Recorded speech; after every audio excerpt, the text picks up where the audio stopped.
Hello, everybody. I'm Grażyna Kubica from the Jagiellonian University. I would like to...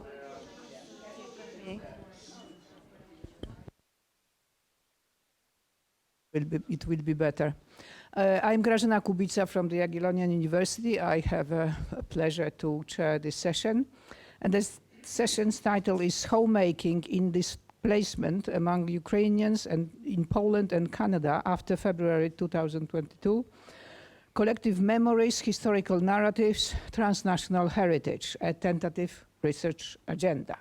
This will be addressed by two main organizers of this and previous year's Summer Institute, Natalia Khanenko-Friesen.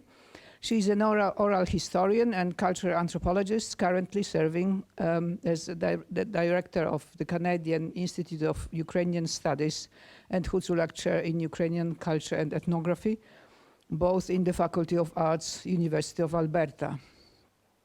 Her research interests include oral history, vernacular culture, diasporic and ethical identities, labor migration, and immigrant letter writing. Eleonora Narvselius is an associate professor from Lund University in Sweden.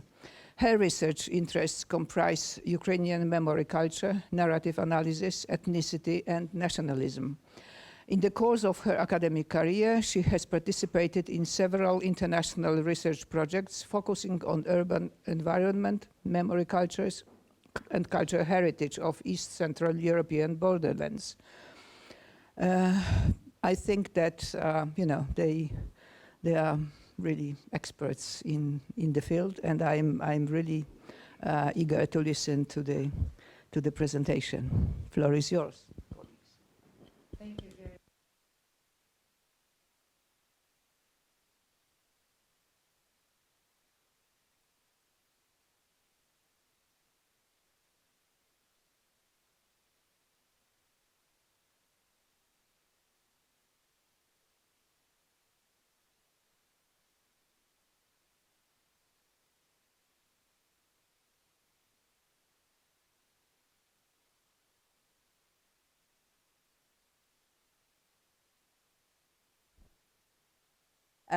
What we will do today, we will reflect first briefly on testimonial work which has been happening in the world, especially the limits we have imposed upon ourselves within the year of 365 days of research since February 2024. I think it will be, in a way, an answer to a couple of questions which were brought up in the previous presentation. And then we will turn to discuss something which is looming upon us as researchers who are positioned and housed in universities outside of Ukraine, and also researchers like myself, as well as my colleague Eleonora, who we have spent time working with immigrant and ethnic and diasporic communities living outside of Ukraine, and that's where our interest will be also entering the conversation of today with that. And in particular, the project is larger than just Canada and Poland, but we only have time for a few things today to mention. What I wanted to start with, if I may, is something that Natalia has been already referencing, that obviously we have already heard so many times that Ukrainian situation today, rather the war imposed on Ukraine by the Russian Federation today, has generated flood of reflexivity. It is indeed considered as the most documented war. For example, Syrian war was considered to be the one through which people lived with the help of a cell phone, taking, again, documentation as we go through. Ukrainian scholars, legal experts, government representatives have gone far and further away by actively documenting and already persecuting the crimes still in the time of war. Apparently this is the first time in history of wars when persecution is already taking place and legal cases are being launched and accused have been already detained of war crimes. So there are lots of new developments when it comes down to some sort of abstract research of war in general. And Wars as a source of major trauma, of course, has generated, as I've mentioned, a flood of reflexivity. And because we live in modern age, this is also the times when we express ourselves, not necessarily exclusively through the interview, but also express ourselves without an external party. So self-initiated expressions or documentations of what is going on, of course we know so well and so much, are not on the rise, but they're exploding.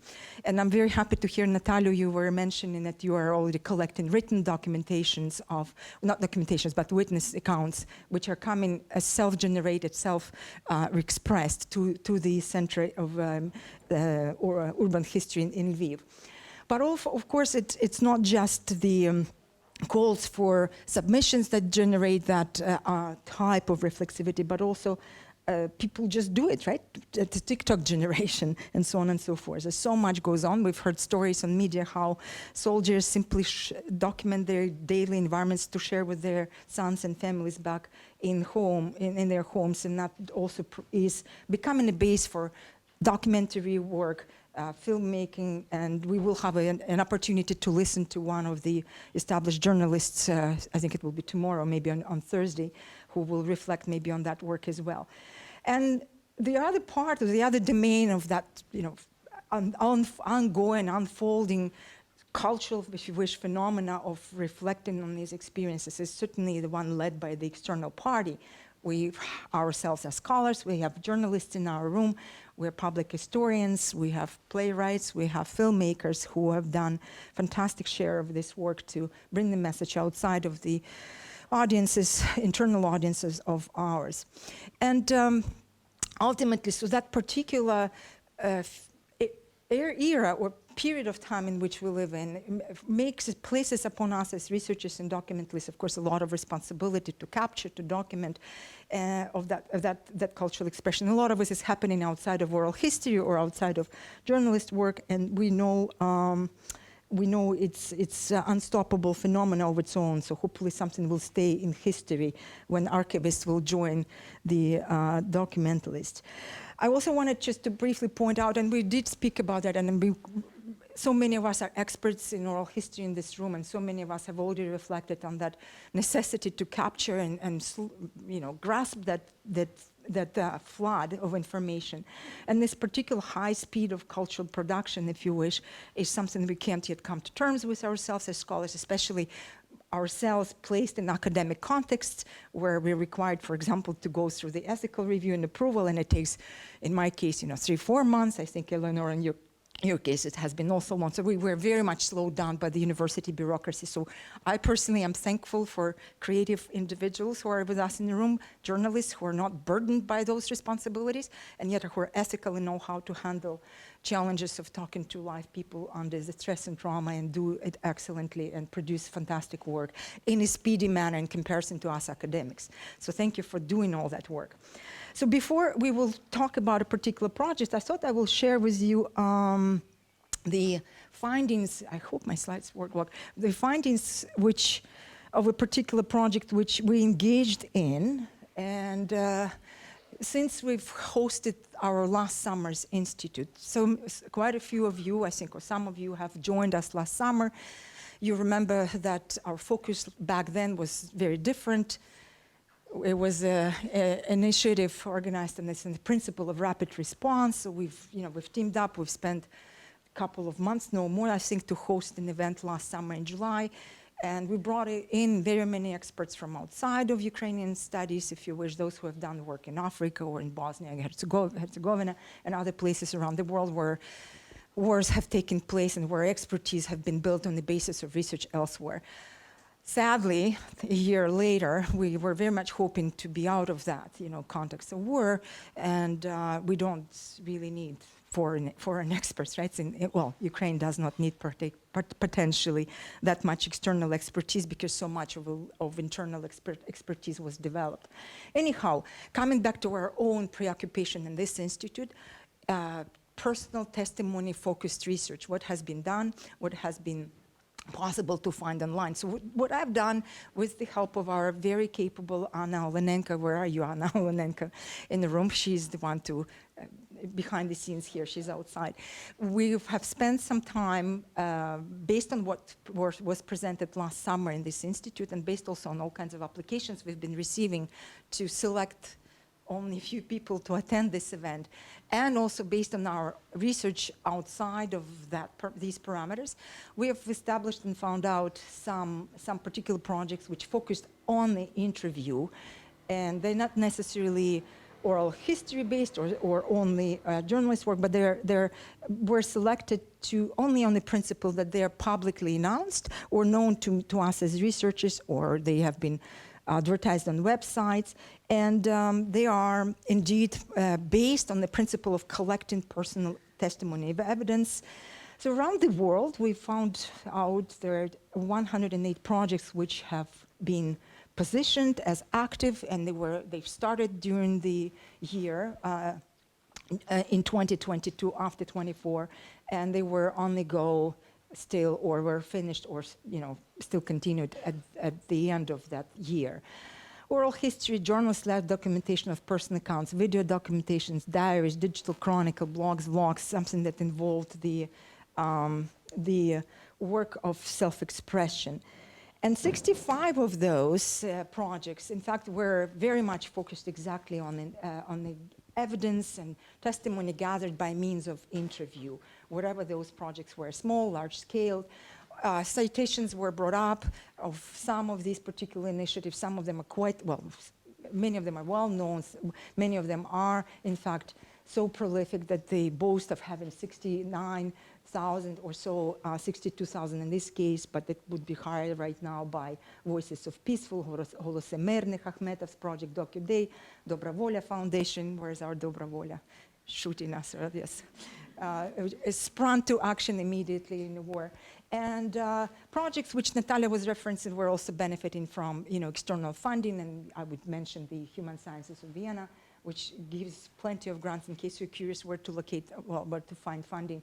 They probably would be very good to go to. And so out of that particular pile of data we've got, if anybody knows me, I love sort of developing that sort of a bird's eye view on what is going on in the field. So the outcome of that desire was to build up some sort of representation of what is going on.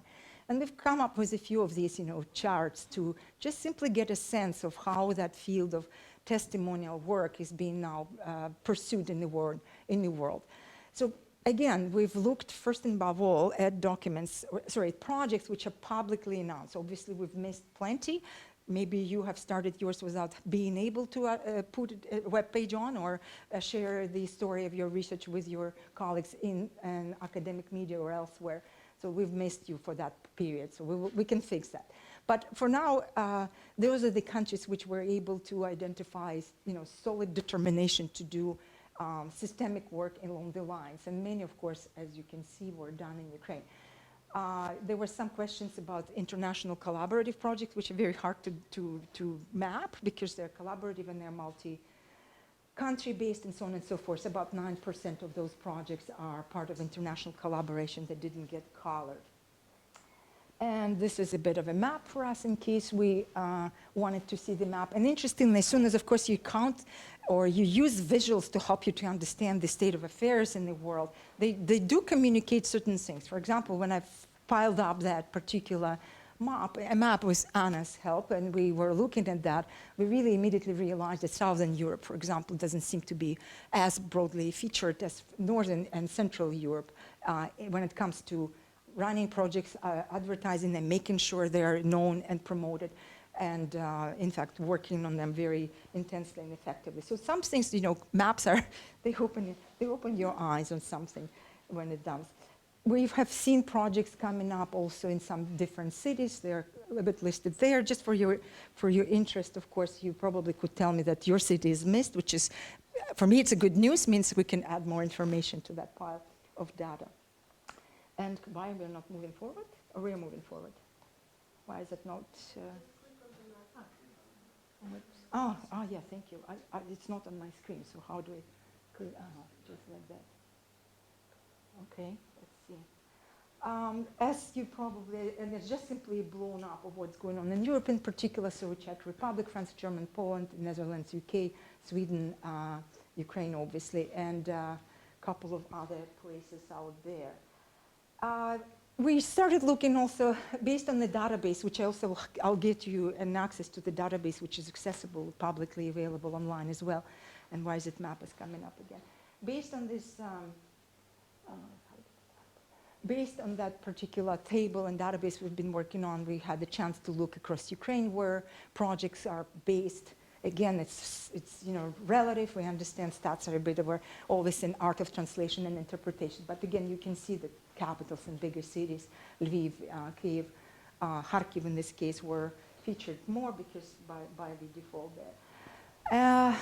Now, there's of course difference between the teams are based, but also where the focus of research is being put on. Places in Ukraine where research project is being conducted outside of, inside of Ukraine again is presented by that rather not much telling over chart.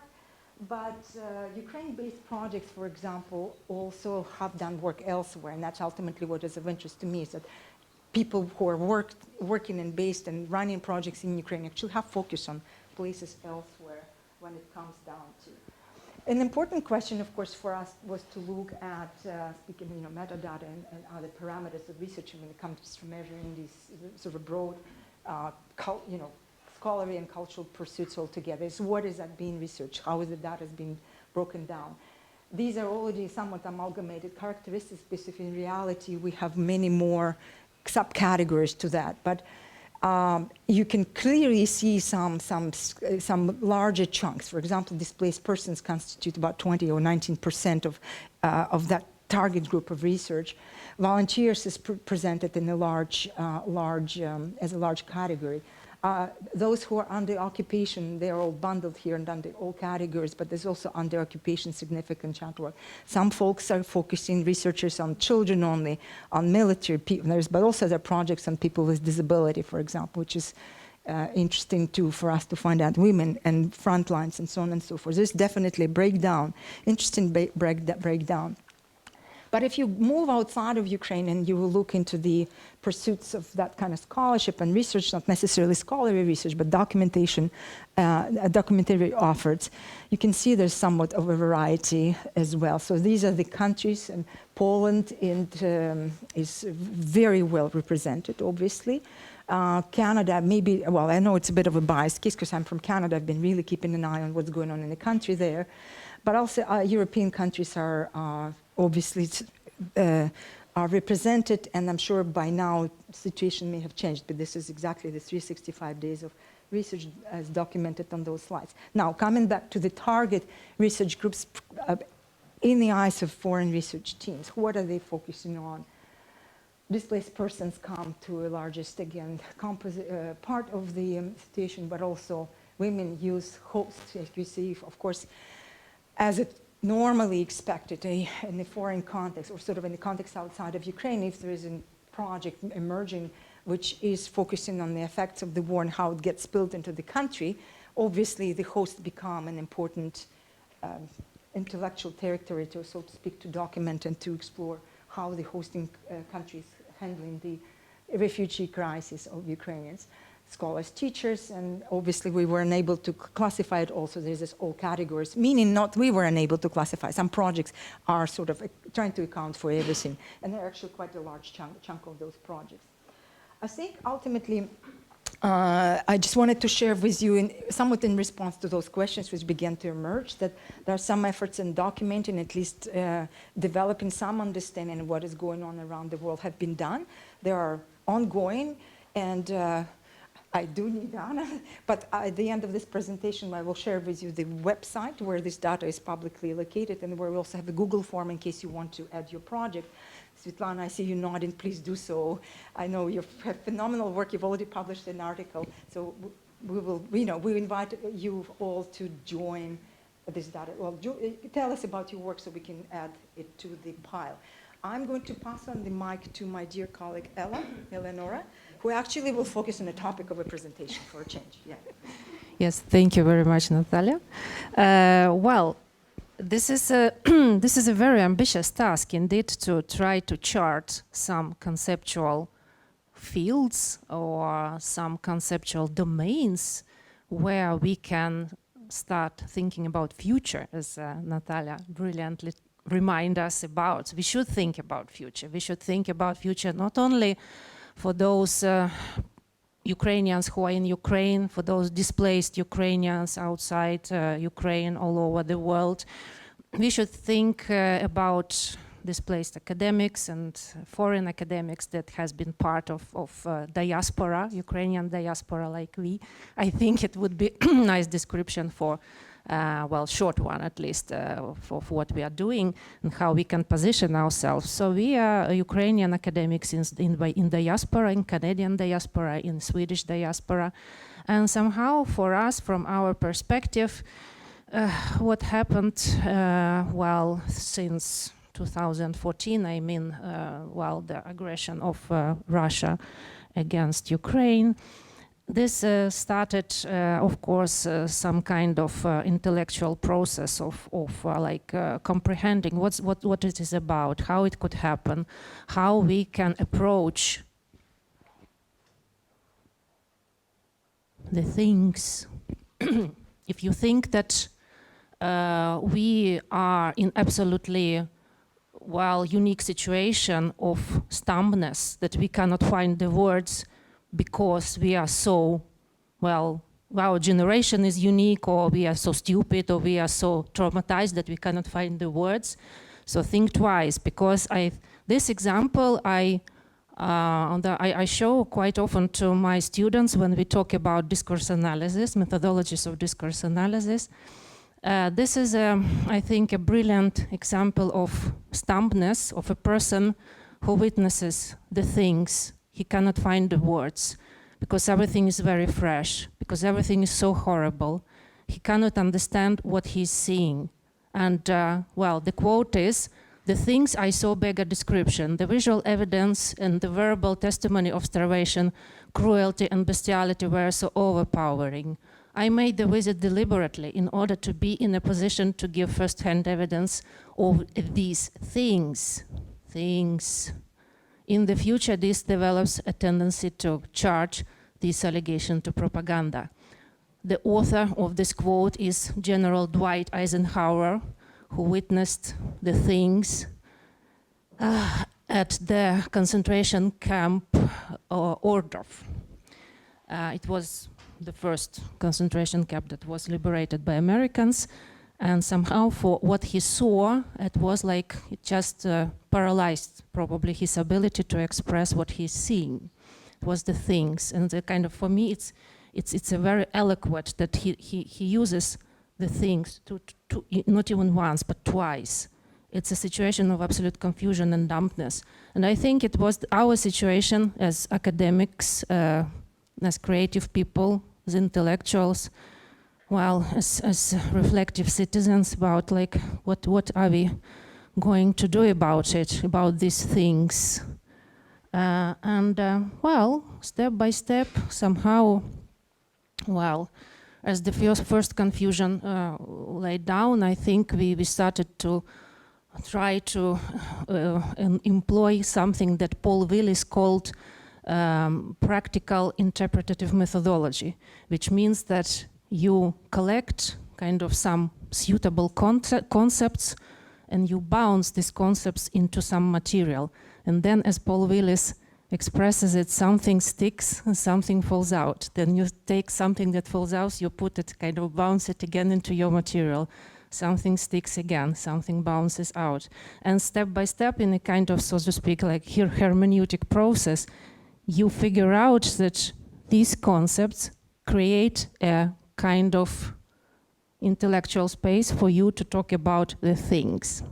So probably it's a very interesting process that is exciting to apply, probably in some situation of, well, in a calm situation, but in a situation of war, I think this process of hectic trial and effort to figure out what sticks there, what these things can be conceptualized, in what frame, how, what we can what we are allowed to do with this material, what will stick, what will not stick. It's not only an ethical question, it's a very practical question, really. And step by step, somehow I think this was a whirl in our heads for several months, and at the end of the day, probably I think, like from my own experience, I started to figure out that my previous experiences, my previous work provides me with some interesting tools and some interesting concepts that stick,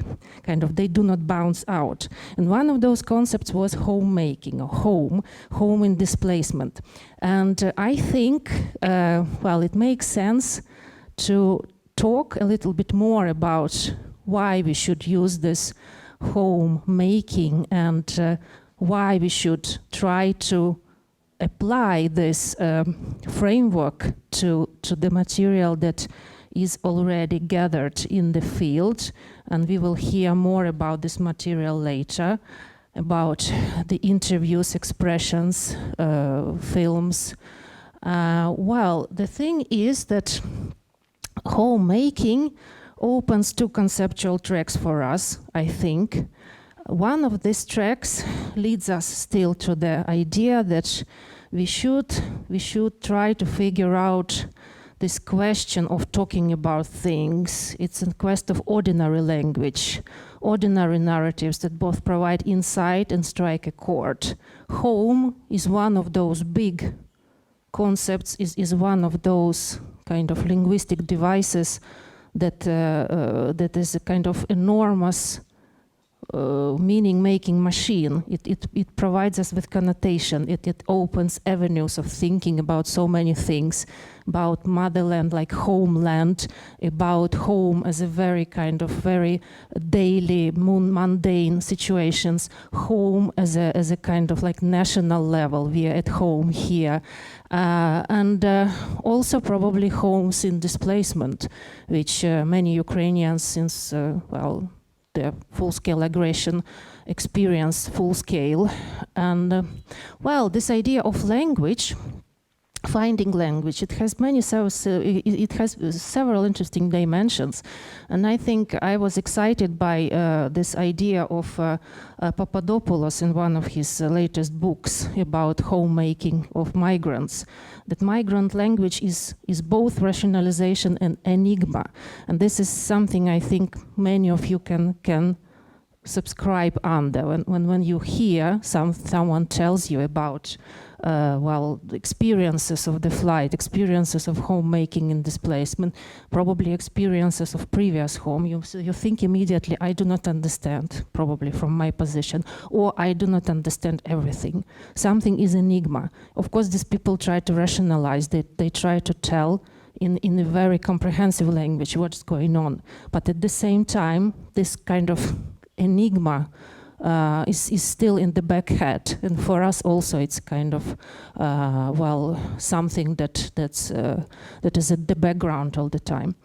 Well, at the same time, it's also probably for those of us who are prone to work with images, tropes, ideographs. We want to know more, like what is here.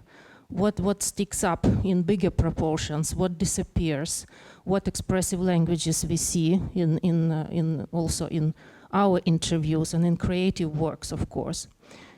And well, it's the idea of conceptual well, elaboration, search of language, quest for an adequate language leads us also to the idea of quest for adequate academic language, which means this adequate conceptual frameworks correlating to the unique circumstances of the war.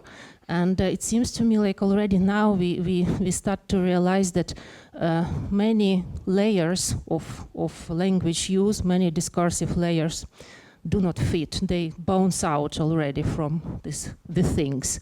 For example, this idea of kind of trying to figure out the wartime experience, the experience of frontline in terms of the Great Patriotic War, is already something outdated. people do not describe these experiences in such terms. Although in public sphere we still have observed remnants of this language when, for example, there were the idea of awarding cities the title of hero city. It immediately leads us to the idea, great patriotic war discourse, we have heard about it. Probably it's not the best way to operate, to describe the things with this discourse, with these words.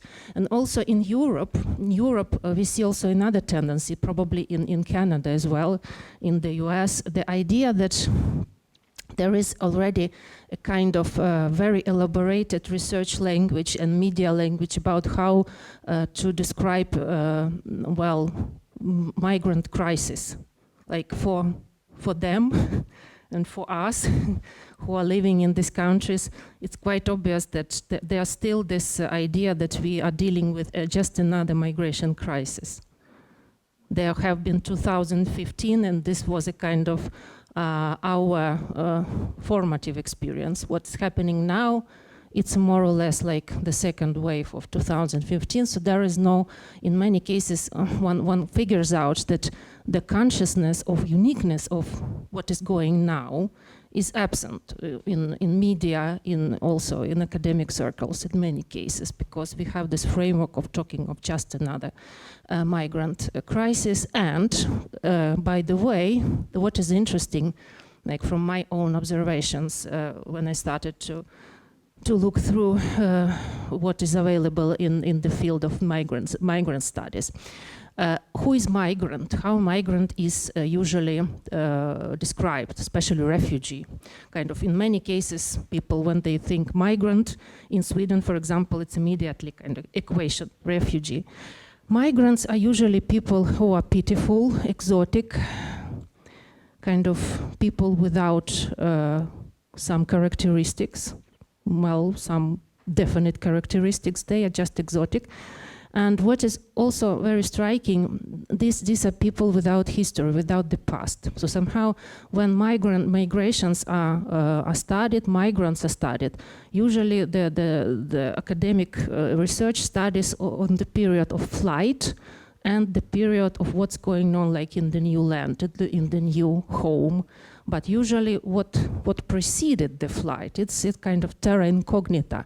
And this, in principle, casts a long shadow on the whole, the future of migrant studies, I think, because there is an established idea of migrant as an ahistorical person or a historical human.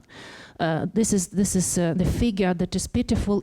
He or she has to be helped in terms of like one-size-fits-all charities. Like we need to find shelter, we need to find food, we need to satisfy basic demands of hygiene, stuff like that. Then it's okay, our work is done. Who are these people? What kind of like psychological help, what kind of acculturation help do they need? It's up to them, more or less.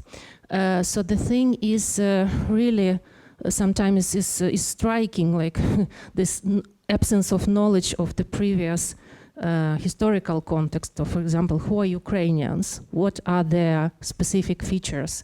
What will be their reactions to certain phenomenon, for example, in public sphere? Is it okay to play balalaikas and collect money for Ukrainian refugees? This is something that, like, it's not an anecdote, it's absolutely kind of real story. Then people had the best intentions, they could play balalaikas, they did it, they collect money. But then, you know, the whole idea, like, why balalaikas? Why should we play Tchaikovsky? Why should we dance like the Swan Sea and stuff like the Swan Lake? So you see, it seems to me that in projection, this is not something vicious, this is not something mean, this is something that again signals to us that we deal with the idea or with the concept like migrant as a historyless person. Everything fits, everything goes, just help him or her materially. But what about this like bigger sensitivities, feelings, its cultural expressions. This is beyond the framework. So somehow this idea of homemaking leads us in principle to these ideas of like people have previous homes and they try to build new homes, probably. Not only one home, but several probably, who knows. But still they have something in their baggage. And this is the baggage we need to know more about it. So, and this right of historicity, as has been said, this is something that pops up, I think, quite obviously nowadays as a reaction to this ahistorical discourse about migrants. So, well, just to bother you with some conceptualizations, what already can be found in the field of migrant homemaking, some conceptual takes. It's quite obvious that when one look through the West literature, the bulk of literature about migrant homemaking, that is mostly about migrant homemaking of Syrians, of Afghans. It's about this, so to speak, exotic populations that wandered to Europe before 2015 and a little bit more after 2015. So there's a bulk of literature about these migrants, and somehow the idea is what they are doing, that their homes and like migrant homes, it's something less authentic. It's something, well, migration is itself is inherently destabilizing, and migrant homing is also something inauthentic, it's something abnormal.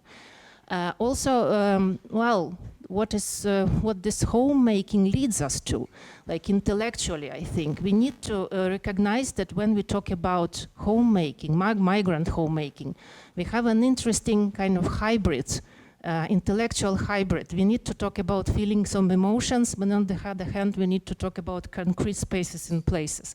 So home is somewhere on the intersection, kind of, it's a cross-pollination between these two big areas, like feelings, emotions, and spaces and places.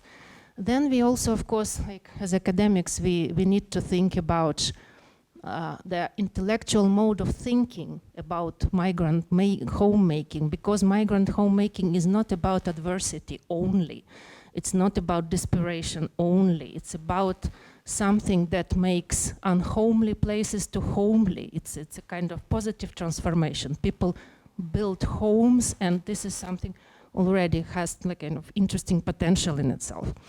Also, what kinds of potential this homemaking is providing us with? It's not about rooting, because the idea of rooting, like migrants are uprooted and they travel, they are rooted as plants on new place, on new soil. It's a kind of very out of date thinking, seems to many of us and to me as well. And now this idea of livable life that lives experiences from the past and the present day's concerns and the visions of the future. This is something that comes up instead of rooting more and more. Like idea of livable life as a much richer thing than just like being allowed to live in hygienic and more or less human conditions.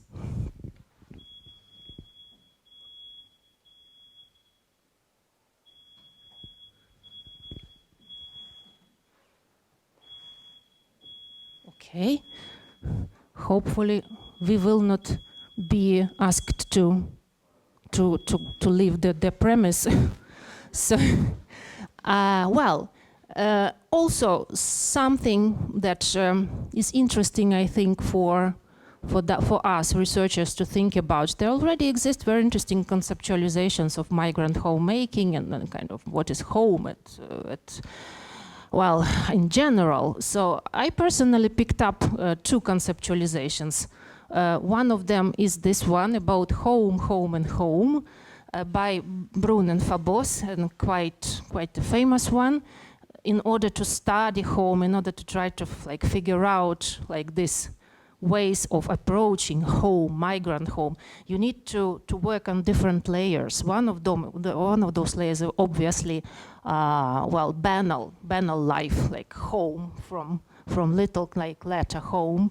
The other, as an opposition, all capital letters home, home is a kind of geopolitical aspect, as a policy document, is something that formulates like livable life, livable conditions for you, and sustain both displacement and homemaking. So this is the big like institutional context that we should talk about.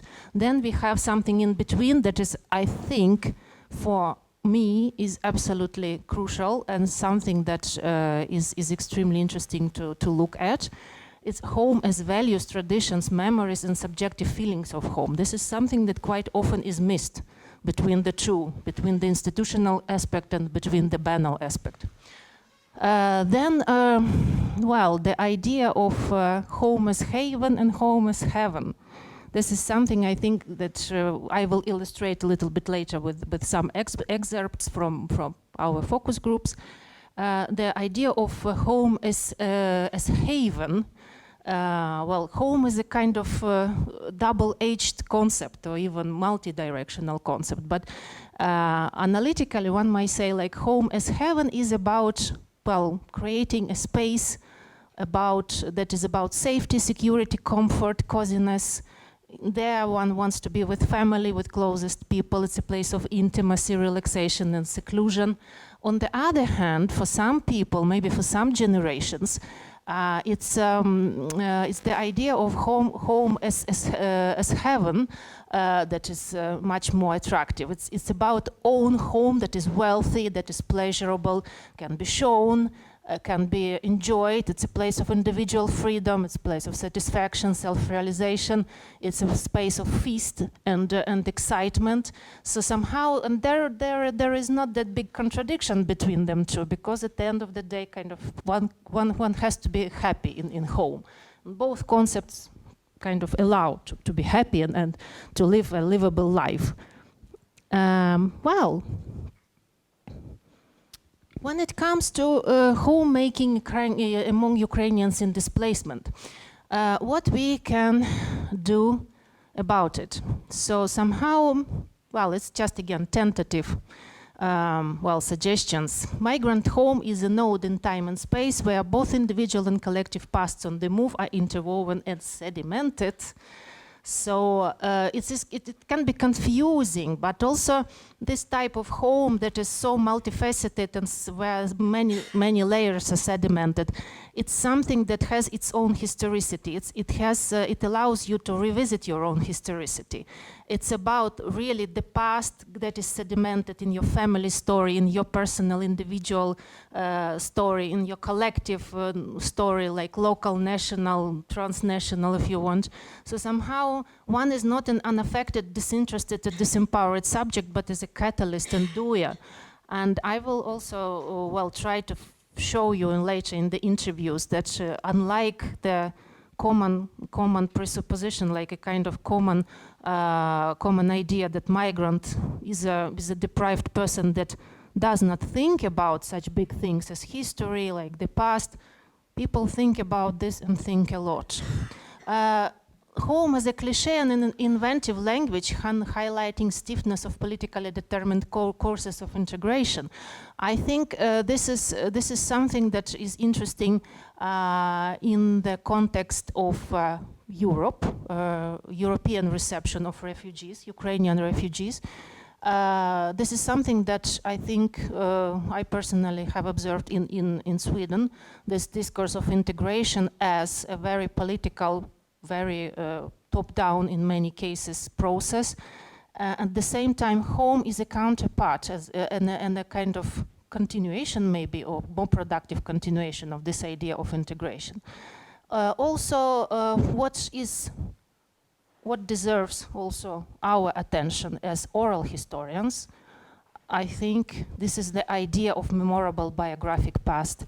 The war activated historical consciousness and stirs deep-sitting references to the memorable biographic past. During our screening yesterday, you probably reacted on the episode in Irina Tsilik's movie, where these children go down to the cellar and they say that we are like Jews hiding there in the cellar. So this is something that sits already in their heads, some frame of reference. And it's not only about the great patriotic war, it's about something else. It's about bigger discourse, European probably, or something else. But it's something really interesting that pops up quite unexpectedly. And I think this is something that deserves more inquiries. And I think Andrea also brilliantly showed us that these memorable biographical episodes of the past, like famine, especially for Ukrainians, it's something that just pop up, and interesting to know like how, what is in it. And very, very concretely, what have been done in order to come closer to this, practical realizations of this like nice concepts of home as haven and heaven. 10 focus groups in Wrocław. This is a very, very fresh experience, and I must say I'm still under impression. I'm still sorting out this experience. I have got transcripts of these 10 focus groups. This is a little bit unusual type of methodology in order to talk about the things. But for me it was interesting really to shift a mode, to allow a collective kind of discussion and to see how dynamics goes in these discussions about what is home, where is home, how we make ourselves at home. The idea was that we should ask Ukrainians themselves living in Wrocław what they think about this like process of homing. We had quite a simple, not that much elaborate, questionnaire. And I think I'm quite unique in that respect, that I'm showing concretely what questions have been asked, what topics have been raised during these conversations. We tried kind of again in this manner of throwing and bouncing out. We tried to figure out what work, what doesn't work. Like usually this initial questions work very well. Then one is on the quite unsafe terrain. One asks about many things like around, not to approach maybe some traumatic experiences. So. Among these questions was this one: is it important to know something about the history of the place where you stay? And do you know something about history of Wrocław? And from my perspective, it was absolutely obvious that Ukrainians coming to Wrocław should know what is Wrocław, because it has a very special relation to Ukrainian history, especially history of Western Ukraine. So, but somehow I was really surprised that. Well, I will tell a little bit more about it. What we saw. Natalia, in her presentation, has already touched upon this idea of the different temporalities and chronotopes. So what we saw in this focus groups was really kind of quite a lot of circulation of ideas about the chronotope, how time changed for us, for good and bad. Because, of course, many people think that they are thrown back to 20, 30 years back. Life is lost for them, like conceptually. So somehow they are not people on the top of their life.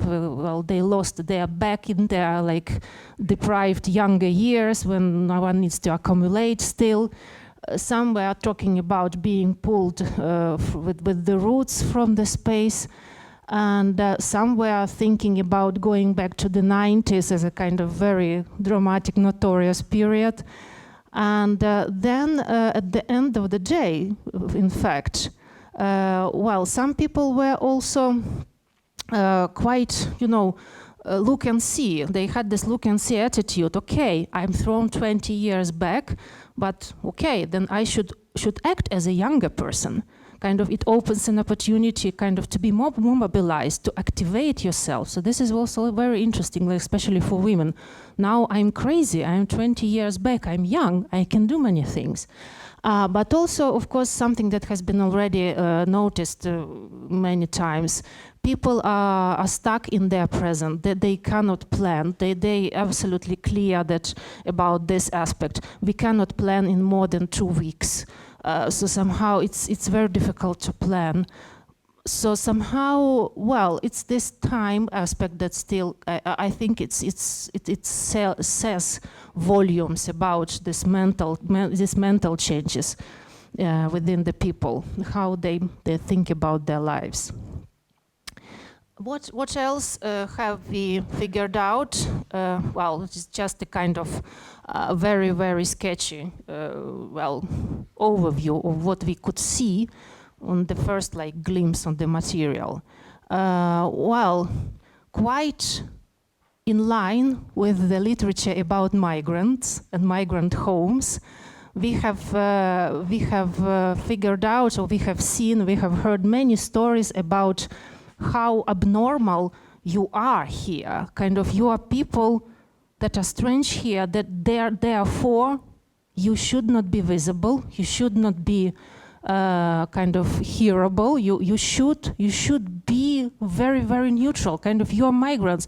Your children should not cry. Your dogs should not bark. Your food should not smell. You should not speak your language. Kind of, what is your language? You're like, our language. It's another thing, but people say our language in public. So this is something that one knows quite well, I think, from all this literature that we encountered in our studies. Migrants, they have a special niche. Migrant homes should be invisible. But very interesting, of course, even people who, well, started only the process of homemaking in Wrocław, who just figured out that they can live kind of livable life here, they have started to counter this narrative about invisible migrant and invisible migrant home. And they do it in very special ways. I think some of them more productive or less productive, probably.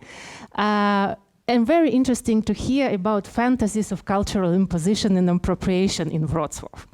Because people have this idea that they have better cuisine, they have better, more rational routines, they are more productive in some spaces and places, they are better, they can contribute, so somehow, and this gives them right to appropriate and teach others how to do things better.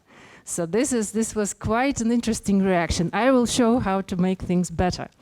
And also this also several times there were quite proud stories about our girls, even when they clean the toilets, they have manicure, they have makeup, they are better than Polish girls. So somehow, it's a sense of entitlement. It's a sense of here I am, I'm dignified, I can look nice, kind of. I can teach even you how to do this. It's very special. And also acceptance of corrective behavior of others.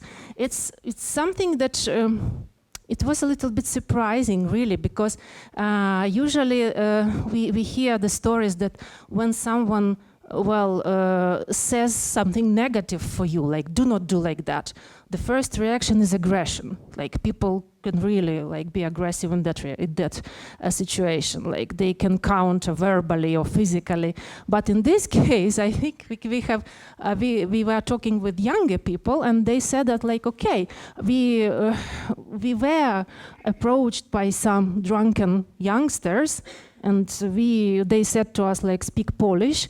But kind of, what was the kind of reaction? There were not reaction, because it's a kind of a fairy tale plot. A helper comes, this older Polish man who reasons down this drunken youngsters. So no aggression, no conflict. The conflict is resolved by Poles themselves. So this is something that also I think is interesting, kind of self-regulative, corrective behavior of others. But of course we have seen quite a lot of resentment.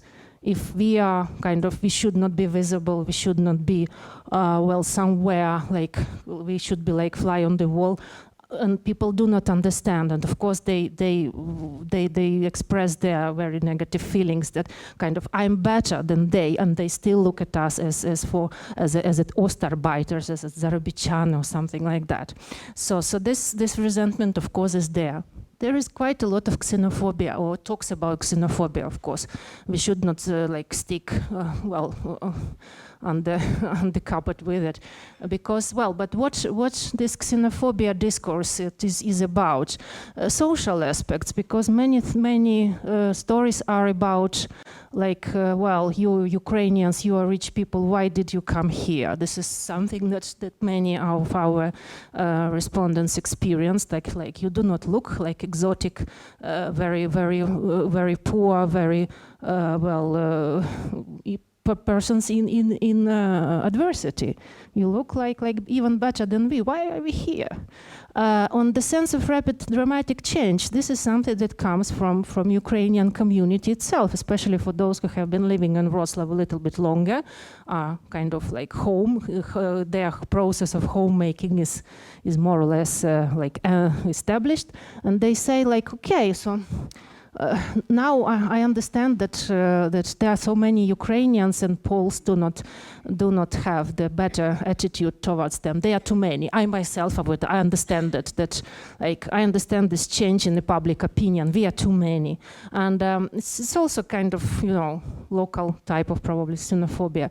Then there was observing xenophobia among others, even among your own community. Like for example, someone says that I hate the blacks and I hate like Asians, and then like the interviewee says that what I said to her, like терпіти не можу. And also there were examples of like bullying of children at school because it's not our war. There were some cases of discrimination in public institutions. So there were, even if people initially say that like, no, everything is very nice, we are very happy and the reception was fantastic, still like step by step something like pops up that leads us to these ideas. And then just to wrap up, coming back to the idea of historical consciousness, something that surprised me, as has been said, is that in these 10 focus groups, when we started to talk about history of Wrocław, usually the responses were like, yeah, we know the history. We have been on excursions, like we know, German city, it's okay. No further reflections, or kind of beautiful city, beautiful architecture. Or like these dwarfs. Okay, there are some dwarfs. I like to count them. And somehow I was thinking, yeah, this is probably their kind of normal reaction. People do not want to learn something more yet about Wrocław. But at the same time, I encountered, a situation where the topic of Volyn, massacre was taken up only once, but it was quite a dramatic moment. Like I think it was something in the air when one of the younger participants started to talk that this negativity against Ukrainians, it's not because of the war, but it's because of Volyn. And somehow she said, like, Volyn, it etched in my mind. I read a lot about on this topic. I wrote a term paper on this topic. And it was really very scary. But I want to say that none of us in this room, of those who have just arrived, had any influence on this. The only thing that annoys me a little is that people coming here not knowing that what Ukraine did in Volyn at that time. They subscribe Banderivka on Instagram. And even as I read Banderivka в Polsce, I considered incorrect to behave so ugly in a country that protects you. And then some other participants, because it's a focus group, they also try to express something on the topic. And the other things says, I speak for myself. I came in the summer, and this is the person who comes from eastern part of Ukraine. The one who initiated was definitely from western part. And she said, and what you are talking about, I encountered more in the summer when they began to actively raise it. And the third person said it because it seems to me that this massacre took place in July. And they start to mobilize their knowledge about what's going on. Or when, I'm talking about Volyn. Because it seems to me that the massacre took place in July. Or when, I'm for Volyn. Yes. And accordingly, they have their own. Moderator said, simply the anniversary approaches. So somehow she even tried to channel this conversation, kind of let's talk about something else. But then this Mariana says, okay, people remember, and we will remember how Russia harmed us. And I will definitely not forget. I never liked Muscovites, but it hurts, it really hurts. Especially those who came from there, we understand the Poles as well. But we also have to understand from the other side that when some Muscovites will come to Ukraine one day, we will treat their children the same way. I will. I'm sorry, but I will. So I think it's a kind of very interesting example of kind of reflection on kind of the projection in the past and projection in the future, because how we will look at children of Russians in the future, probably in the same way as Poles look at us because of Volyn today. So this is a very interesting, I think, example of this kind of like the story about homemaking, the conversation about homemaking that allowed us to look at something interesting about this historical consciousness, I think. So that's it for today. Thank you.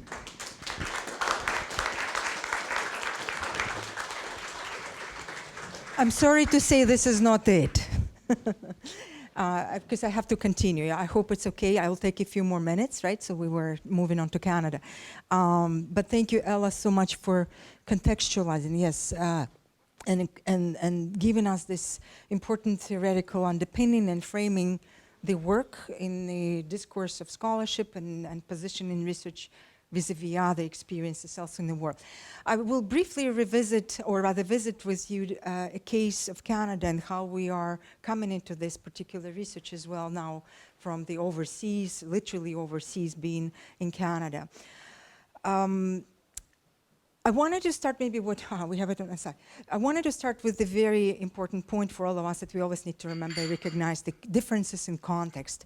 Whatever is the experience of current refugees or displaced persons in Europe, in particular in Poland, may not be replicated or similar to how these experiences taking place elsewhere. Canada, for example, is the country which many of you know is boasting its very powerful Ukrainian diaspora. It's a very old, established ethnic community. The community itself claims that people of Ukrainian descent account for 1.2 million individuals in Canada. That includes someone like myself who had started living in Canada in the 90s versus others whose ancestors have shown up in the end of the 18th century.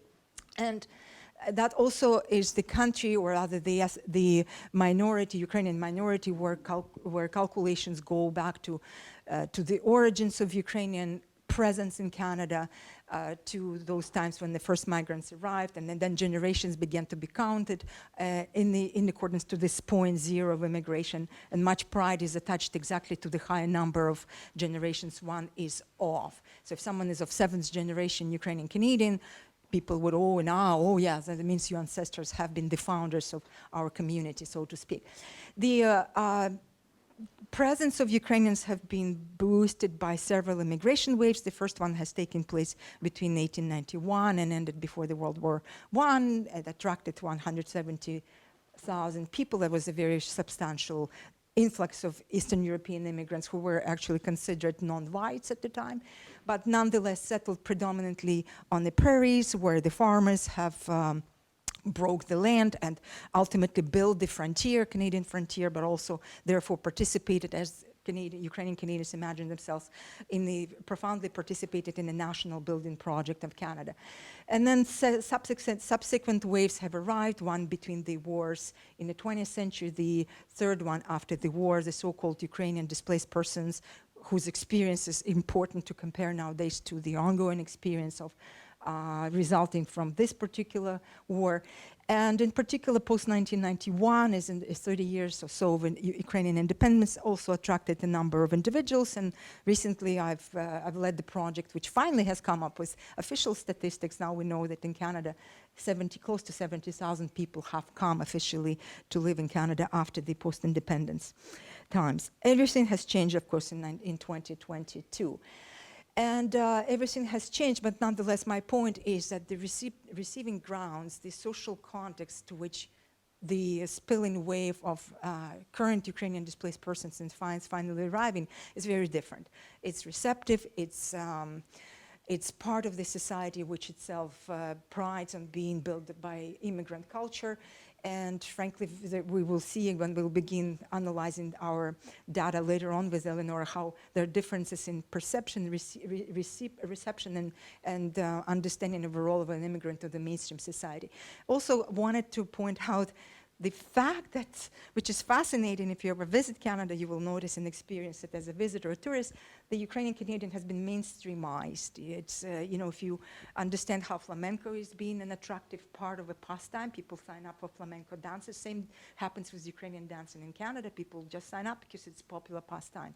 You know, if you're doing yoga in Canada, you can just go and do Ukrainian dancing. It's sort of a similar way, not to mention the pierogies and food, and somewhat linguistically, it's also Ukrainian culture has spilled itself into mainstream Canadian, Western Canadian culture. But all that, of course, is sort of the context in which also the ideas of homes were evolving and shaping up in very different terms, because Ukrainians have been in Canada for so long, and therefore they are pitched as, you know, all ethnicity with its own imagination what is home. And I will come back to the theoretical framing, which we were just looking at, the 3 levels of home, small h, everything, then high h, and then the highest conceptual point of home, which is, of course, for the immigrant cultures, as it has been the case with Scottish, with, you know, Indian, with Chinese living overseas. There's always this strong, powerful, sort of a chronotypal, like psychological drive to an ethnic homeland altogether, which features itself prominently in the culture of ethnic people. So the old diasporic concepts of homeland and homeland are tying an individual of, especially if someone is of 7th generation, right? Very strong ties are still maintained to that home and homeland. So the homecoming became, and something I've argued theoretically, as also someone who's trained in folklorist and someone who loved, well, who teaches the concepts of Van Gennep's, you know, rite of passages and so on and so forth, as this has been taken up in anthropology by others, like Victor Turner, and altogether. They're, you know, key rite of passages in your life, be it baptism, be it, you know, coming of age, being whatever, weddings and deaths and whatnot. But for a diasporic person, for someone who lives outside of the ethnic homelands, there's a strong drive to go to your homeland, pay this pilgrimage, and once upon a lifetime, you should go to your ancestral land. This is the 5th rite of passage, which I've conceptualized in my work some time ago. So in such context, searching for ancestral home often translates into searching for a location in a physical home.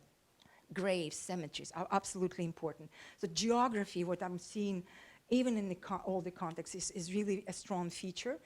The human geography touch to the idea of homeland is very profound and can also be scaled up or scaled down depending on the context and whoever is person talking to, being just simply a local small place where the ancestors' home, a building of a home was, or it's a region, be Halichina or Bukovina or any other parts of Ukraine for that matter. So therefore, the ancestral home is imagined as physical place and location at the intersections of regional, local geographies, but also, of course, imaginations and all kinds of various different contexts. And here, you know, here it all comes to an end in some ways when the current flood of displaced persons and coming in, and the old culture of Ukrainians with their own imagery of that sort of a home, especially ethnic homeland and homeland, is meeting the new newcomers who also, as you've pointed out, could be quite well-to-do, who could right away open a lovely business and treat, you know, Canadians to lovely baking goods, which are to be from Ukraine, but not necessarily because they bake locally, and so on and so forth. So there are all these interesting cliches, whatnot. In Canada, as you probably know, Canadian society, of course, is an ality group of when it comes to Ukrainian supporters. And early on, and after the war last spring, the particular emergency act type of visa was introduced. We all refer to it as CUAET, Canada-Ukraine Authorization for Emergency Travel Act, and it's sort of your government-led initiative. Of course, it's your institutional cultural response to the global crisis and immigration from Ukraine, or rather migration, not immigration. And it's opened up that particular gates for newcomers to come, well, for arrivals to come to Canada. The language is very careful. I'm not using immigration because it's not an immigration, and Refugees is also not the label we can go by in Canada for reasons I'll just briefly bring up. So as of June, a couple of weeks ago, we've got almost 1 million of these applications coming in. 747,000 are approved to come. Almost 230,000 have arrived. Program closes on July 15th, in case you're still, hear of other people being interested. That will come to an end for now. But the challenge to all of that, in comparison to other immigration waves from other countries which have come to Canada, stems from exactly this sort of a positionality of that emergency travel act visa of a kind. This is not the visa which allows those coming to Canada to claim refugee status. Refugee status and refugee route is an established practice everywhere internationally, in Canada and North America in particular, where there are protocols, processes, finances, and ways of receiving people are developed. Those are not available to Ukrainians. So Ukrainians simply given 3-year visa to come and work. You also are allowed to get yourself a local health card, which means you're becoming part of the healthcare plan, and that's it. That's as long as your support is extended. Therefore, the community that, that very established Ukrainian community of years has suddenly found itself in a mode of mobilization. And, talk to Devon, she's in the room, she'll tell you everything about what the community has been doing. And we've spent time analyzing and monitoring that situation with the community and on campus as well. So it's tremendous pressure on everybody but the government right now. And monies are being generated, fundraising is just immense moment of mobilization, which is interesting, of course, an outcome of the war, but it's focused very much on the development, establishment, and the burdening of new communities locally, if you wish, which is how it works, really, with these kinds of things. Anyhow, so it's an alternative route for refugee status, no cap on immigration. So if you have a refugee coming from Syria, for example, we've accepted about 26,000, I think, in 2015-16. Then we've accepted 30-some, very small number, thousand of Afghanis in 2021. Right now, Ukrainians are the highest number. For some reason, there's no cap, so you come, you will come. If you apply, you will come. Practically everybody gets approved. And as I pointed out, just do remember that this becomes a problem of a community. That whole flood of immigration, not immigration, of arrivals to Canada is the responsibility of community. So ultimately, everything is stirred. The Ukrainian community in Canada is stirred, the government is stirred, but also not just simply Ukrainians who are helping these individuals, but of course just the public, general public, tremendously. Given the fact that immigration, or rather sort of the movement of Ukrainian displaced persons is now, exiting Europe and now is en route to places like Canada and elsewhere, we are also, of course, now in position finally to hear stories and start documenting the experiences. It's amazing what storytelling does. A person, my current co-worker I've met, she's now part of my partner who is interviewing with me individuals about their experiences coming to Canada. The only way I've met her is by listening to her story, running away from Chernihiv, being bombed and losing half of what she had.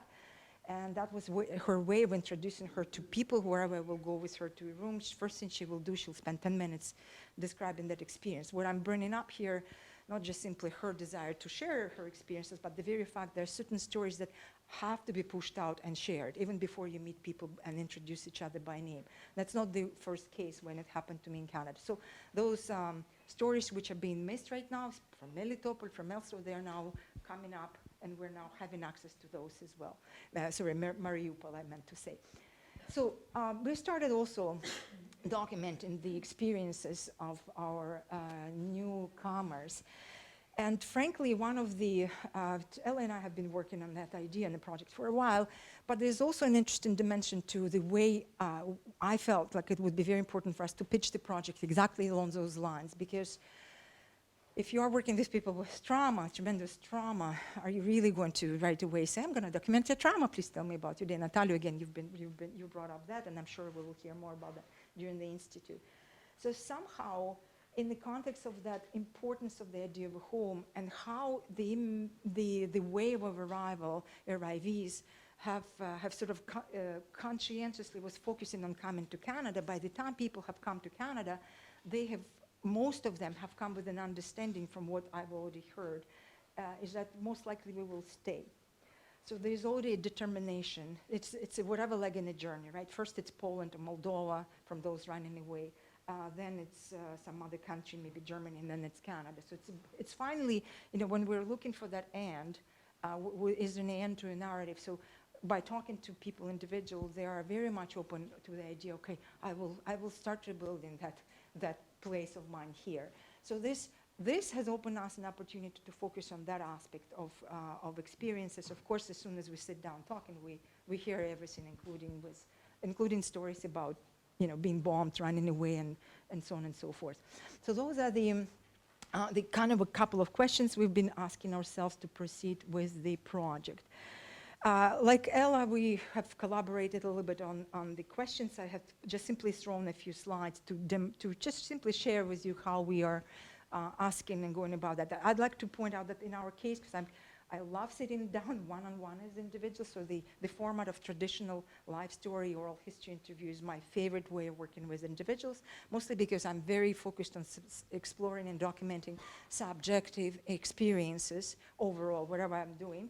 Therefore, focus groups are not for me, so to speak. I'd like to hear a person's own, if you wish, I shall not say uncontaminated position, right? But you know what I'm talking about. Focus groups generate different kind of subjectivity versus one-on-one. So therefore, these kinds of questions were adopted, and we've just simply went through them in the sort of at least harmful way we thought it would be possible. But also, I wanted to come back to that idea whether we can ask about future these days or not. And as I've pointed out, going and working with individuals who have already gone through several legs of their journey and have come to Canada, it felt, and having done those trial interviews, it felt right to ask a question where you imagine yourself to in 5 years in Canada or not. At least that's sort of a framing. So I'm going just to leave them as such. I'm not going to burden you with many citations just because there's no time for that and we want to leave time for conversation. I'm just going to maybe a few specifics, right? So in a way, our project is focusing on Ukrainian newcomers, if you wish, to Alberta. Alberta, again, that heart and soul of Ukrainian ethnic community in Canada, a very, very established old community. There's relatively small population, 4 million, but we've received plenty of 36,000 of newcomers. They're absolutely well, getting integrated more and more, but the diversity of individuals are coming. And I want to I highlighted something and read something for myself, but also to just remind my research team, but also us in the room, that what is happening right now in a place like Canada, where you know there's the established Ukrainian community, but the established Ukrainian community could be in pocket big cities here and there, of course everywhere else. But with new arrivals, well, first of all, they are settling down across the province. Currently 197 cities and towns are the locations. But also we're watching over is that there's an absolute outstanding, very novel sense of community mobilization, which has never been done before. Because of such huge difference between the old ethnicity and people are coming from elsewhere, there are also ways of exploring and figuring out how to develop a community in Canada is very different than it is in Poland. In terms of the preliminary observations, there's some very deep, interesting considerations one can raise here.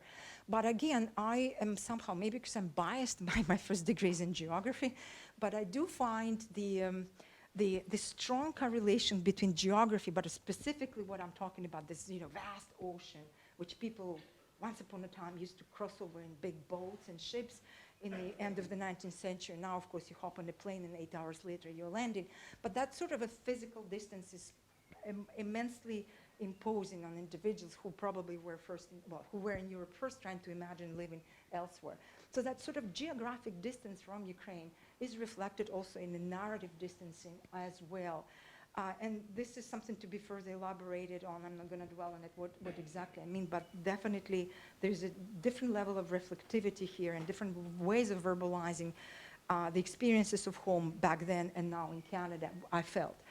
But also, we need to be reminded, so little can be taken on. So if there's items which are symbolic and the most important little tiny things, they're very small, they have to be transported from those places. the other point I have already found out, and something, of course, right? You look at that as well. You realize when you work with individuals that your imaginations, that they have left their one and only home in whatever beautiful rural community, whatever garden, and then, Hrushchi and Vishnyami. That wasn't really the case. So many individuals have already traded homes in their lives more than 3 or 4 times. And I'm not even counting, if we're not even counting, we should not even just count in the war-related migration from, Ukraine, Poland, then Germany, and then Canada. But in Ukraine specifically, people have moved many, many times, have built and moved their family also many times. Also in relationship to the 2014-15 war, the beginnings of that. So far more complex experiences of making homes throughout their lives is that what ultimately has come through, which undermines our sort of theoretical thinking of what is home, right? Where is that? Is it, how people build and conceptualize that? And the popular culture concepts of home, a home where one was raised and where one parent lives, one build, one family, do not hold against people's claims of what home is for them. I think I'm coming, hopefully they're all pretty close to, it's pretty much the last slide. And ultimately, I wanted just to summarize our initiative here and contextualize it in the bigger picture. Why would this project be of importance? Maybe not immediately, maybe there are other stories which need to be documented, but the more this gets dragged on, right, the more challenging it will become for everybody. Even before the war, the proud Ukrainian diaspora, Global One, has been counting its members by these numbers, between 10 to 20 million of people around the world are of Ukrainian ancestry. When you're in Ukraine, it kind of doesn't matter. But once you're outside of Ukraine, you realize this is really a global culture. And in my argument, which I've been making through my scholarly work, this whole global Ukrainian culture is the product of the modernity of the end of 19th century, and that has always been this way. We may not have accounted for that way. Current Ukrainian displaced persons outside of Ukraine, about 8 million, of course, they're internally displaced people. And, if you are reminded of the speculation, when you speak of sort of projections, calculations of the current demography studies in Ukraine, these are all very gloomy numbers. The Institute of Demography is projecting that by 2030, Ukrainian population will sit between 24 and 31 million. So if you put together the numbers of people outside of Ukraine with currently displaced 8 million people, and with this population which is currently staying in Ukraine, you understand that this tipping point has been, a point has been tipped. And there's this huge disbalance. Gloomy picture, but the projects like ours seem to be more and more relevant. So we can speculate, of course, those of Ukrainian ancestors, those who have been moved out of Ukraine, will constitute half of the global Ukrainian population, with others remaining in Ukraine. And that is it. Thank you so much for your patience.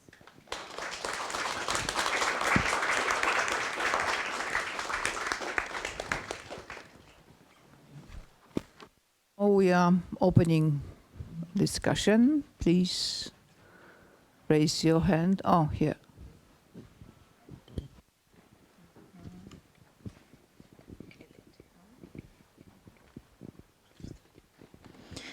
Thank you, Natalia. Thank you, Eleonora. This actually thinking about home is something we're thinking about. We've started to think about it since the war began, and we're still thinking about it. For me, home is something that we used to have in the past. We're thinking about in future, we're dreaming about it. It's our future, but it's something that we don't have now.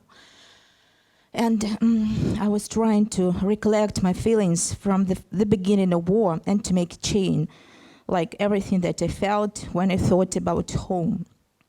I started with a feeling of shock and panic, then great desire to live and to save the lives of my relatives, my child, then great disappointment and hope. And these feelings, they changed one another, then trauma, psychological, then crucial consequences, the realization of these crucial consequences of war, then the feeling of loneliness, absolute loneliness, even in the country which is our native country in Ukraine, then the understanding that the world is tired of you, is tired of your trauma, of your troubles. But afterwards we had a great desire to be heard and to make other people realize our narrative of war, a real narrative, something that we experience. And I was also thinking that Ukrainians have like different types of home feelings. For some of us, our homes are really destroyed physically. The cities or the houses are destroyed. Or we have lost members of our families due to war or during the war. For some of them, for some of us, our homes are relatively safe in some safe regions, like we're now in the western part of Ukraine, but we do not feel like home there. It's a different feeling now. And I think that for us, home used to be something that was so much associated with everything, with our happiness, our life, our family. But of course, we also associated it with like lots of things that are very important in our life. And for now, for us, home is just our family. We understand that probably our home is not just the city, the building, or our life, but just to know that your members of family of our life, you can be aware that they can be alive. But really, actually, as we are internally displaced persons now, we still live in Ukraine, but we had to become displaced and live 1,000 kilometers away from Kherson. And how do you think, when I was listening to the questions and your research considering Ukrainians who became refugees, live in Poland and in Canada, you think, that even when you're internally displaced, you also feel like you're an alien there. But it's our country, we all speak one language, we have one value, the same values, but still we don't feel like home. How do you think? Does it make any sense maybe to think about also internally displaced people who are there?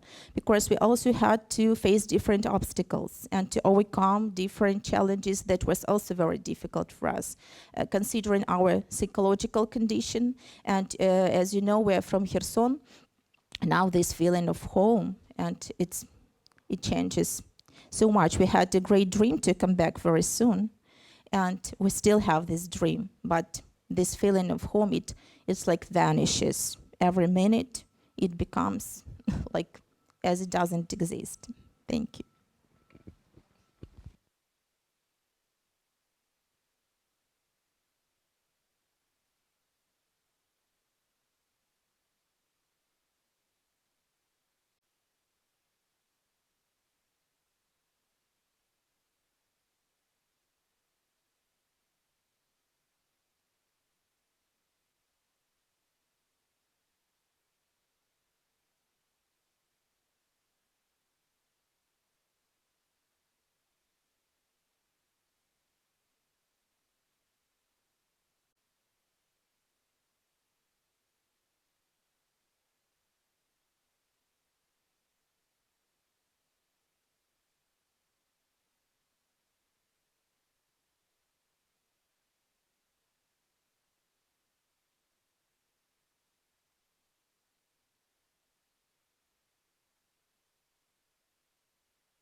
About home at all, how to talk about home, with whom.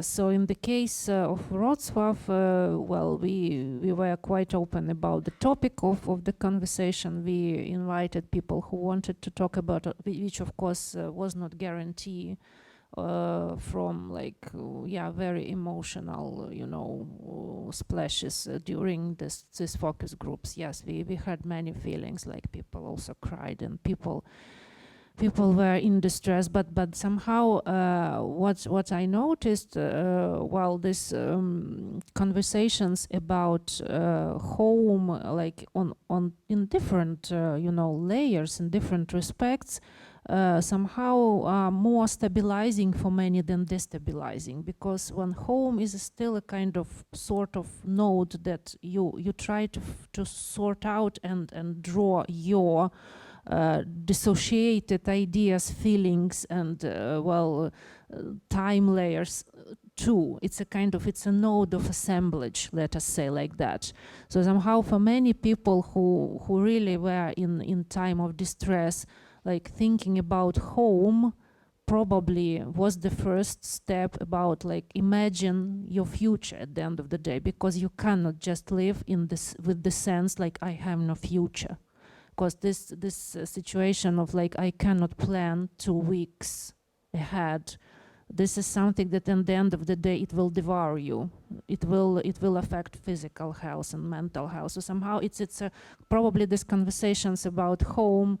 It's also has a meaning. Not a kind of a therapeutic session, but a kind of exercise in meaning making for yourself. Where you are, how you imagine your future, more or less, not plan, because we avoid explicitly the word of planning, because it would send very wrong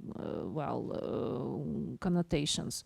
But many participants of this focus group were willing to discuss about like what we imagine, how things would go, again, I would not say that it was a kind of therapy, but the effect was more positive than negative. It seems to me we need to talk about it. We should not just reshuffle it because it's a difficult issue. It's a difficult issue, but it's something that warms. It's something that attracts like good spirits as well. It's a kind of magic to talk about home in many respects. So let's like from an anthropological point of view, some concepts are more powerful than other concepts, and home is a kind of magic concept, more or less, even.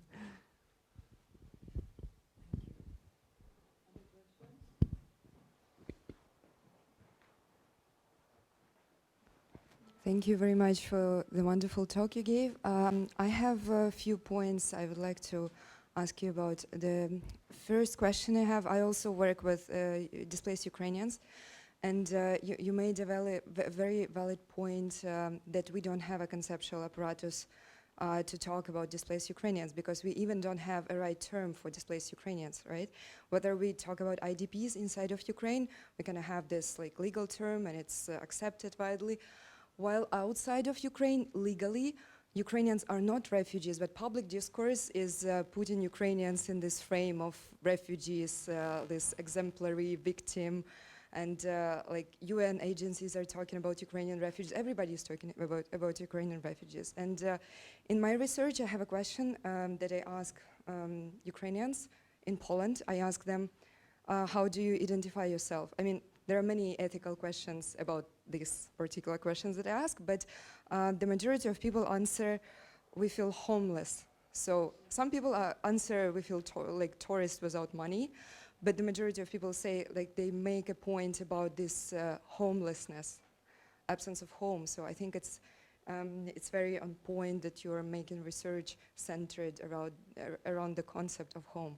Another point I wanted to ask you about is that historicity of a migrant persona. I think historicity is not being overlooked if we talk about the diaspora studies. Actually, in Canada, it makes a big difference for people, between newcomers and the old settlers, Ukrainians in Canada. There are lots of conflicts, and now the new Ukrainians coming to Canada, they are perceived as line cutters. So they didn't go through the long procedure, like very difficult, burdensome, bureaucratically procedure to become this like Canadian migrant or resettler, or how we can call it.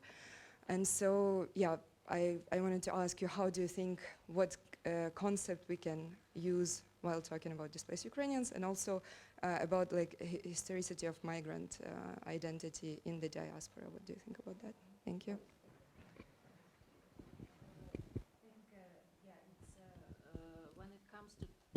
When it comes to terminology, I think we have several tracks of talking about the situation of Ukrainians in Europe, at least because the directive about temporary protection has been issued, and somehow this is the different status, and then refugee status and asylum seeker. As we know, what kinds of there are different tracks, and of course immediately comes also a very specific issue.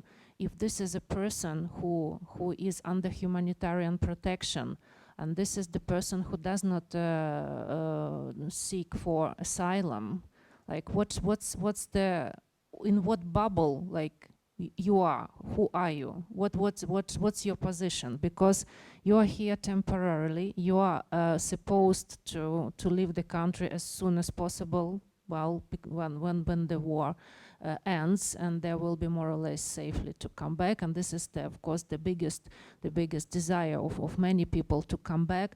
But still, this is the status that is a new one, kind of. It's invented more or less for Ukrainians in Europe. So this of course opens for a new dimension. This issue like of being in the middle of in the liminal situation, of course. And because in the case of asylum seeker, well, at least in Sweden, like you have to wait. Again, you are in a limbo. You have to wait for solution of your application, for decision about application. But then you can kind of think about that maybe I will stay here. But in the situation of Ukrainians, you wait, you do not know when to come back, whether to come back, where to go further. So this is a quite different situation, really. So you are touching a very significant issue, really, how to describe this situation and what terms we have. Also for internally displaced people, is it the right term, really? Yes, it's a big issue. Internally displaced persons in Ukraine, how to deal with it. Yeah, and when it comes to diaspora, I think Natalia has many interesting thoughts about viability of this concept, and the kind of, we have the kind of idea that maybe it's time to challenge or look through this concept, because. Thank you. I'll come back to the naming or labeling the people who are arriving. You're absolutely right. That's the way to do it. You ask people what they are thinking, how we should refer to them. But we will not have control over public discourse of a country as much as we would like to have a control over it, over the reflections and local government initiatives will choose the language they will choose. At least at the level of the federal government of Canada, the choice was made against the idea of displaced persons, rather against the idea of refugee. So temporary foreign worker would be a way to refer to to Ukrainians arriving to Canada, but it's too long and cumbersome. So people resort to the vocabulary which is familiar. Refugees a familiar vocabulary. People invest vocabularies, words with whatever meanings they feel they do it. And of course, you're absolutely right about the the differences, different waves or different generations of Ukrainian members of Ukrainian community in Canada are endowed with. They have different experiences. There's always a strife. There's always a set of tensions that exist between first wave immigrants, second wave immigrants, third wave immigrants. Nothing new is here. It is another wave of newcomers are coming. Definitely there would be another sort of a wave of figuring out how we are positioned vis-a-vis that idea of what it is to be Ukrainian. And what it is to be Ukrainian is defined in terms of local set of not issues, but circumstances, and that that right belongs to those in Canada. The Brazilian Ukrainians have the right to define themselves, how they feel Ukrainians. Of course, Ukrainians in Ukraine, of course, the Ukrainians in Ukraine feel like that's the only right to define Ukrainians belongs to Ukrainians in Ukraine. So it's a challenging field, discursive field altogether, and we are, in fact, as I've pointed out, to the gloomy numbers. I think it's time to start revisiting the meanings we invest into that sort of set of vocabularies. So I'm happy to talk more about that later. More question, just half of a minute, okay? I just a small notice on on this, how this workshop is beneficent, because I already, during your question and your presentation, I realized how it is like, how I can benefit from it, because I just deleted my notes from yesterday because I noticed your term like a Ukrainian displaced person, and I deleted my refugees, Ukrainians, you know, in my laptop because I realized how it is. So thank you for that. But I'm just want to ask you if you ever somehow think that you would involve to your research or also like host societies members. I mean, households in Canada which host maybe some of Ukrainians, because when you mentioned this historical right for historicity, it is something what I witnessed during my research on Czech households which host Ukrainian displaced persons. So it is something what is very interesting, because when we had this kind of lecture before this presentation on that we should somehow involve also like future making or aspiration stuff, it is something what is like somehow I think interconnected. This like that even the host society have this kind of empathy, and also in this way of this historicity, that this event or these historical circumstances are like really like important also for future. So this just small comment. So if you don't want to somehow involve another actors maybe. Add something to your point because that was also my concern, that when you speak about home of those people who are deprived of, I would like to add something about home organizing by hosts. You know, so we all were involved in, you know, in not only having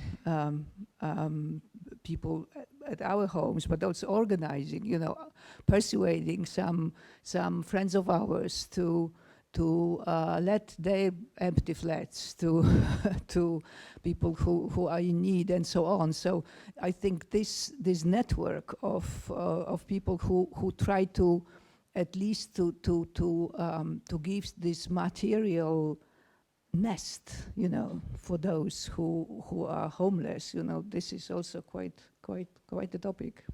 And it is part of our research as well. I am currently focusing on interviewing the newcomers, but I'm waiting for my students to start the course with me, and I need their expertise and their desire and energy to start and the language skills to start interviewing local hosts in Canada.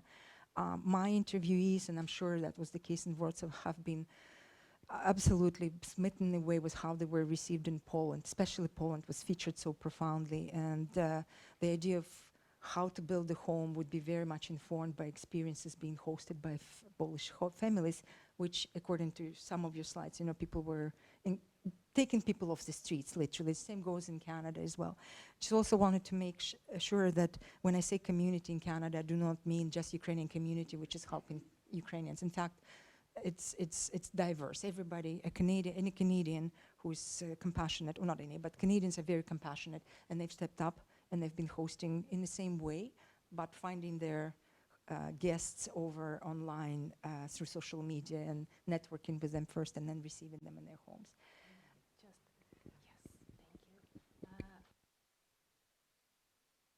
But very significant detail.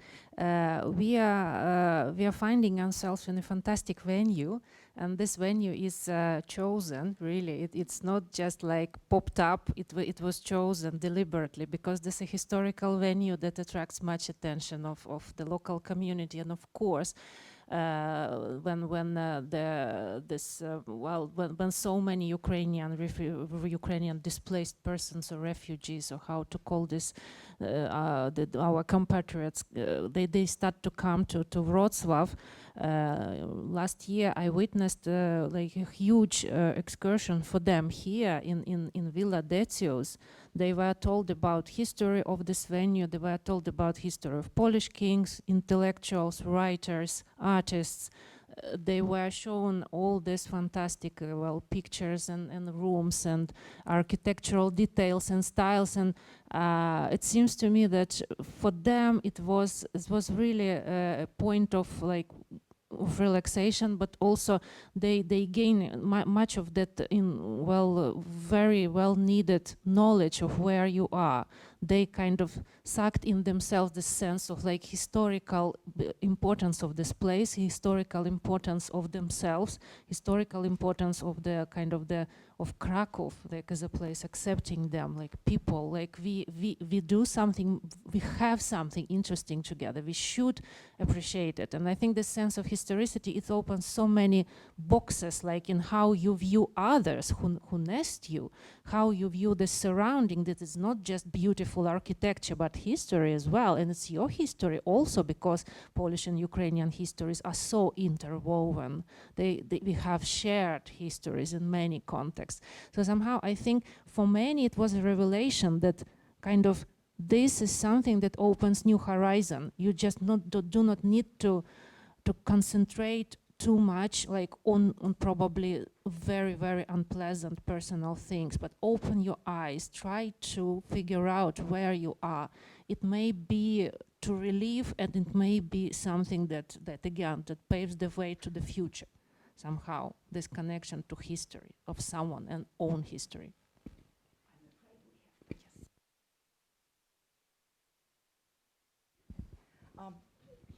Sorry, did I wanted, maybe I guess I will reserve the power, so I promised all to show the particular website where you can find, and now I hope I can find it easily.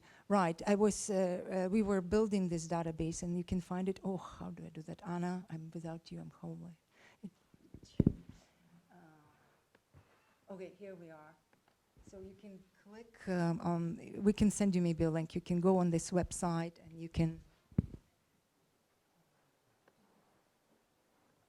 arrive at the particular database. We have some stats here on the research we just discussed, and I believe if I click on the link to the database, please check it out, because maybe your projects are here already.